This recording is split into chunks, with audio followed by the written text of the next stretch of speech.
হুম, নন্দবাবুকে জিজ্ঞেস করব, হুম। এই মাসে এত কৃপা কেন এলো?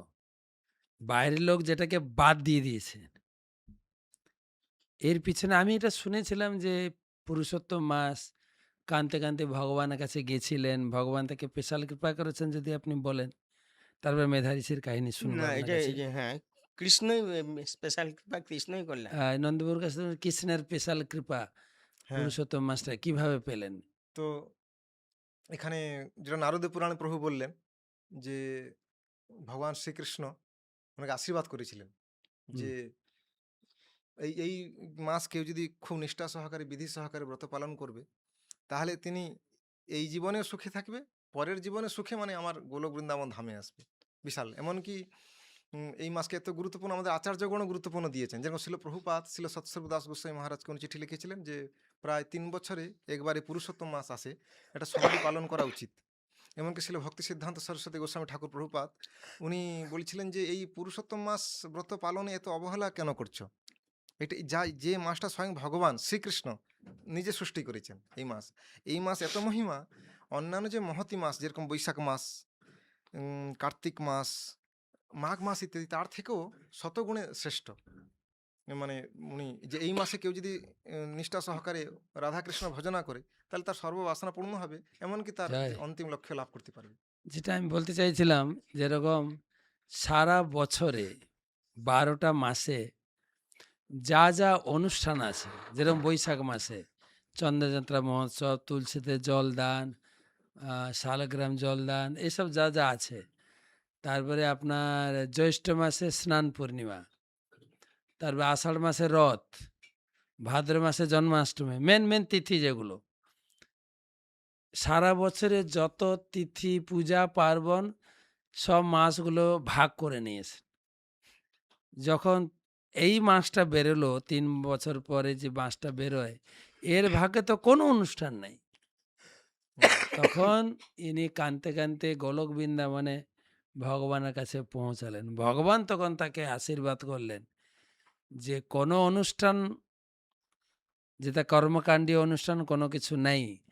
কিন্তু বৈষ্ণবরা তোমার মাসের সুযোগ নিয়ে এটা পারমার্থিক যেটাকে স্পিরিচুয়াল অনুষ্ঠান করবে, যাতে সেই মাসকে অধিক মাস নয়, আমার নিজের নামে পুরুষোত্তম মাস রূপে জগতে প্রসিদ্ধ হলাম এবং এই মাসে সবথেকে বেশি ফল পাবে বৈষ্ণবরা। হুম, জাগতিক লোক এটাকে এড়িয়ে যাবে। কিন্তু মূল এই জগতের যে সার বৈষ্ণবরা এর লাভ উঠাবে। এটাকে আশ্রয় করে সে সমস্ত পারমার্থিক কাজগুলোতে এগিয়ে যাবে। এক ঝটকায় যেরকম আমাদের লুডু পালিয়েছে না? যদি সিঁড়ির গোটায় পড়েন একদম হুপ করে উঠে যাবে। হুম। উঠে যাবেন। তো এই একটা স্পেশাল কৃপা ভগবান নিজে পুরুষোত্তম মাসের দুঃখ দেখে তাকে নিজে কৃপা করেছে। এটা হ্যাঁ। তো আর আপনার কাছ থেকে ওই মেধা ঋষির না কাহিনীটা আরেকটা কথা হলো যে সব মাসই হচ্ছে সকাম। মানে কিছু না কিছু কারো কামনা থাকে তাই সেইভাবেই সে ব্রত করে যাচ্ছে তার একটা ফল পায়। হুম। সেখানেই কিন্তু সরাসরি বলি না যে গোলকধামে চলে আসবে। হ্যাঁ, কিন্তু এই মাসটাকে বলা হয় পুরুষোত্তম মাসকে বলছে নিষ্কাম। সেখানে ভক্তদের কোনো অপরাধ নাই। মানে কি? এবং নিষ্কাম সে কোনো কামনা নিয়ে করছে না। কেবল ভগবানের সন্তুষ্টি। হ্যাঁ, ভগবানের সন্তুষ্টির জন্য ভগবানের কৃপা হবে ব্যাস। সেই জন্য সে করছে। আর যার ফলে তার অপরাধ প্রবণতা কাজ করছে না। নিজের চাওয়া পাওয়াও নেই। চাওয়া পাওয়ার ব্যাপার নেই। হ্যাঁ, যখন আমাদের কামনা বাসনা ঠিক সেই সমাধান না হচ্ছে তখনই আমাদের ক্রোধ আসে, লোভ আসে, মোহ আসে, শুরু হয়ে যায় পাপকর্মের প্রবণতা। কিন্তু ওইটা তো সেরকম ব্যাপার নয়। অন্যান্য কোনো শুভকর্মের চিন্তাই সে করে না।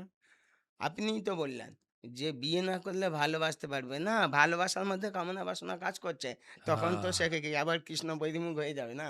সেরকম না। ভালোবাসাও যাবে না। পুরুষোত্তম এখানে পুরুষোত্তম হচ্ছে পরমেশ্বর কৃষ্ণ।